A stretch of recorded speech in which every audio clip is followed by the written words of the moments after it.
Halo para pendengar, dimanapun kalian berada. Balik ke Lanjang Legari Server. Oke, dalam video kali ini kita akan kembali membahas tentang Alan Yusha Shoka ni Makiko Marita Kedewa Isekai Heiwa Desta. Dalam part sebelumnya kita sudah mengetahui kalau Kaito sudah berinteraksi dengan Fier dan Noir. Namun di sini Fier tidak menyebutkan identitas aslinya kepada Kaito. Dalam part kali ini panel cerita pun berpindah ke hari 21 bulan bumi. Saat itu Kaito pun sedang bersiap untuk menuju pesta ulang tahun bagi Amalia, putri pertama dari Raize. Dan di sini, Kaito juga sudah memakai jas yang dibelikan oleh Lilia kepada dirinya. Sebagaimana yang kita tahu kan, kalau Lilia membelikan sebuah jas mewah untuk seorang pria dalam part yang lalu. Dan sesuai dengan perkiraan dari Luna Maria, jas itu dibelikan untuk Kaito. Oh ya, Kaito juga udah diberitahu oleh Lilia dan yang lainnya kalau acara yang akan mereka datangi juga bukanlah acara ulang tahun Amalia semata, tapi juga panggung yang disiapkan oleh Alice kepada Lilia nih, untuk mengungkap dosa para bangsawan yang telah memberikan informasi palsu kepada Divisi 2 milik Lilia. Sebenarnya, Kaito itu nggak terlalu diberitahu tentang detail dari sandiwara yang dibuat sama Alice ini, tapi itu nggak masalah bagi dirinya, karena memang kalau Kaito tahu terlalu jauh, bisa saja dia menjadi penghalang dalam panggung tersebut. Setelah itu, baik Kaito, Lilia, Zeke, dan Luna Maria pun berangkat menuju Istana Simfonia menggunakan kereta kuda. Dan gak disangka saat sudah sampai di sana terlihat juga banyak kereta kuda yang terparkir di istana. Memang itu adalah hal yang wajar nih, mengingat ini adalah pesta ulang tahun dari pewaris tahta Simfonia sendiri. Maka dari itu, semua bangsawan dari penjuru wilayah kekuasaan Simfonia pasti akan datang. Nah, karena Luna Maria dan Zeke tidak bisa masuk ke ballroom kerajaan, jadi hanya Kaito lah yang mendampingi Lilia untuk masuk ke sana. Di sini mereka percaya kalau Kaito bisa melindungi Lilia saat di ballroom nanti. Mendengarkan hal itu, Kaito pun berkata kalau dia akan berusaha sebaik mungkin. Ya, walaupun dia tidak memiliki kekuatan super, tapi dia akan tetap melindungi Lilia jika situasi berjalan tidak lancar. Namun nampaknya nih, Alice sudah mengetahui kecemasan dari Kaito akan situasi dalam ballroom nanti.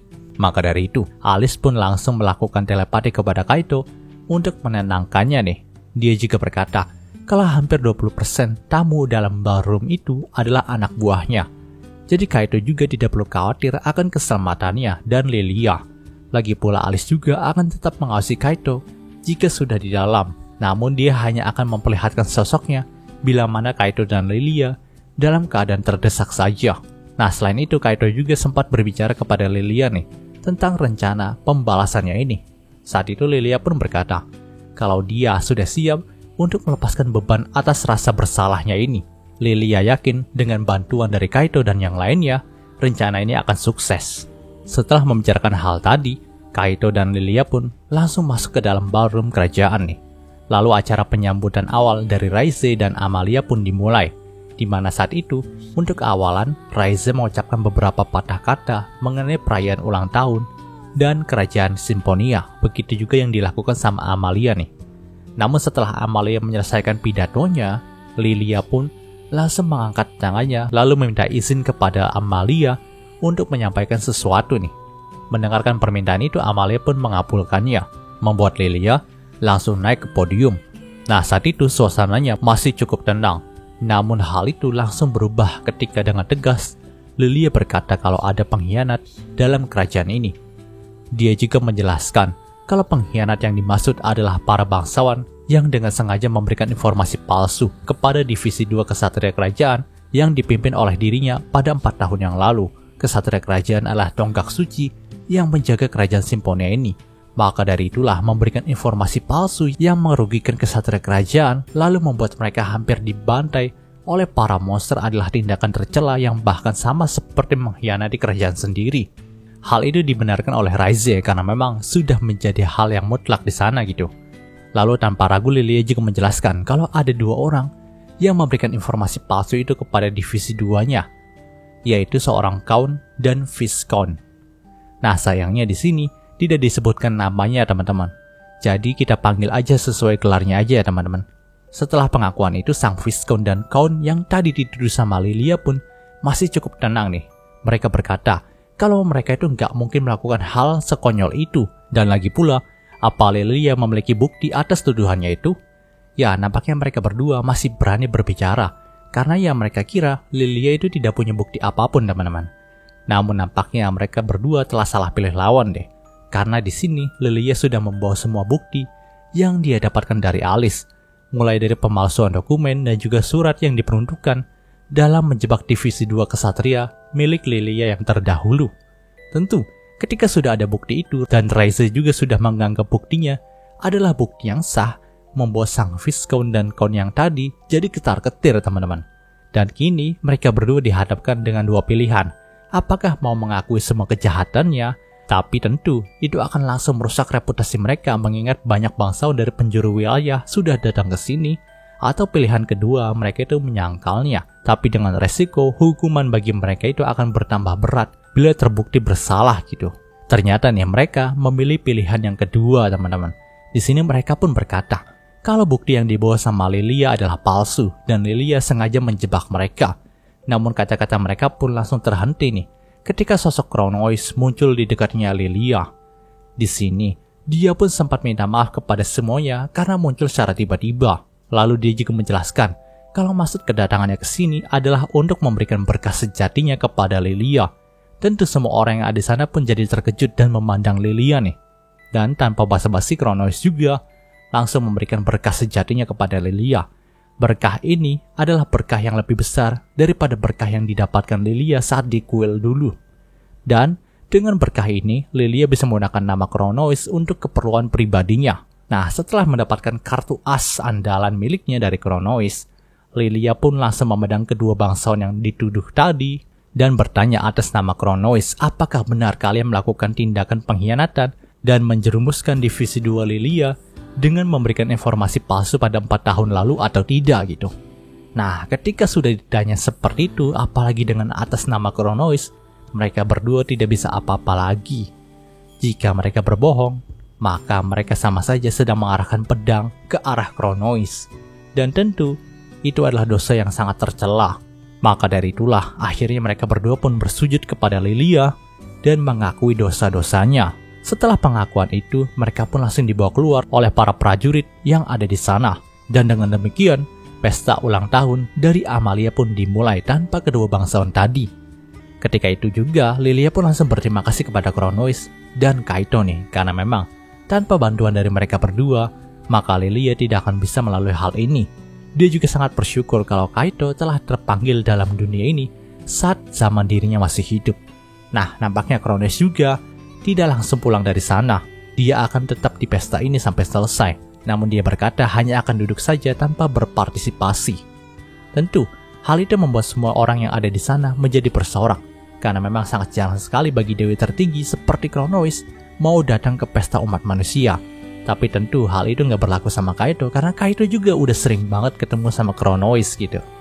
Nah, kalian tahu kan kalau Lilia udah dapat berkas sejati dari Kronois di depan banyak orang. Maka dari itulah Lilia pun merasa kalau sebentar lagi para bangsawan akan mengerumuninya dan mencari muka di hadapannya. Jadi dia pun meminta bantuan dari Kaito untuk menari dengan dirinya. Lalu secara perlahan mereka pun menuju pintu keluar dari ballroom nih, agar Lilia bisa keluar dari sana dengan sembunyi-sembunyi. Karena memang nih dia juga ingin memberitahu hasilnya kepada Zeke dan Luna Maria yang menunggu di luar gitu. Nah, tarian mereka berjalan dengan cukup lancar. Meski Kaito itu kaku dalam menari, tapi Lilia bisa membimbingnya dengan tepat. Namun saat tepat di pintu keluar dan musik tarian itu juga udah mulai berhenti secara mendadak nih, Lilia itu malah mematung sambil menatap Kaito. Ya, nampaknya perasaan Lilia kepada Kaito itu mulai tumbuh lagi, teman-teman. Dan dia juga nampaknya sudah tidak bisa membohongi dirinya lagi. Karena memang nih, saat ini Kaito sangatlah keren ketika dia menatapnya gitu. Bahkan ketika dia sudah mulai sadar dan bergegas keluar untuk mencari Zeke dan Luna Maria, Lilia itu malah langsung curhat kepada mereka dengan berkata kalau dia benar-benar jatuh cinta kepada Kaito. Panel cerita pun berpindah ke sudut pandang dari dua bangsawan yang ditangkap tadi. Nah, anehnya di sini, kedua bangsawan itu tidak dibawa ke penjara, teman-teman. Mereka itu malah dibawa ke dekat pintu keluar istana. Tapi kalian tahu, ada sosok yang menunggu mereka di sana. Ya, sosok itu adalah Alice, teman-teman. Mereka berdua pun tahu, kalau sudah ada pantas smalking di dekat mereka, maka itu sudah menjadi kehancuran bagi mereka. Mereka nggak akan selamat dari pantas smalking. Di sini, nampaknya Alice juga mengetahui apa yang dirasakan para bangsawan itu melalui tatapan mata mereka. Dan tanpa basa-basi, Alice juga mengeluarkan belatinya untuk langsung membunuh kedua bangsawan ini. Karena takutnya kalau mereka hanya dipenjara saja, nah ketika mereka itu udah dibebasin teman-teman, maka mereka bisa saja mencelakai Kaito atau Lilia lagi. Pastinya mereka akan punya dendam kepada Kaito dan Lilia. Namun nih teman-teman, aksi Alice dalam membunuh kedua bangsawan tadi dihentikan sama Kuro. Nah, melihat kalau Kuro menghentikan aksinya, Alice itu mencoba protes dan berkata, kalau mereka bisa jadi ancaman bagi Kaido, maka dari itulah Alice ingin menyingkirkan mereka. Mendengarkan hal itu, Kuro pun menghela nafasnya dan berkata nih, kalau Alice sudah kembali seperti dulu lagi ya. Jika Alice membunuh mereka, maka Kaido tidak akan senang. Dia pasti akan merasa terbebani dengan hal itu. Setelah mendengarkan perkataan Kuro, membuat Alice sedikit termenung nih. Tapi dia juga tetap menghukum kedua bangsawan ini dengan sihir mimpi buruknya. Jadi nih, setiap kali kedua bangsawan ini tidur teman-teman, maka mereka itu akan selalu teringat agar tidak bisa membalaskan dendam kepada Kaito. Alice itu akan selalu memunculkan mimpi buruk di alam bawah sadar mereka gitu. Setelah itu, kedua bangsawan itu pun langsung dibawa oleh para penjaga untuk dijebloskan ke dalam penjara. Nah, di tengah keheningan malam itu, hanya tersisa Kuro dan Alice saja. Saat itu mereka berdua tidak berbicara satu sama lain selama beberapa menit. Tapi di sini, Alice pun mulai berkata, kalau Kuro semakin naif ya. Namun bukan berarti dia tidak menyukai sikap Kuro yang seperti itu. Dia hanya ingin memastikan kalau Kaito tetap aman dalam dunia ini. Di sini Kuro pun hanya bisa mendengarkan Alice tanpa membalas perkataannya. Setelah itu Alice pun berbalik dan hendak pergi dari sana nih. Namun di saat itu juga nih teman-teman, Alice mengatakan sesuatu yang mengejutkan gue nih. Begini katakannya teman-teman, aku tidak ingin hal itu terjadi lagi. Untuk orang yang aku cintai mati dan aku satu-satunya yang tersisa lagi.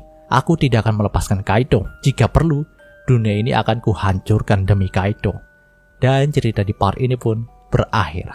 Oke, mungkin seluruh pembahasan singkat untuk Yusa Shoukan kali ini. Jika kalian suka video ini, jangan lupa untuk like, komen, dan juga subscribe dan juga share agar gue lebih semangat lagi dalam membuat video dalam channel ini. Terima kasih telah mendengarkan sampai detik ini. Gue Gary Christopher, signing off.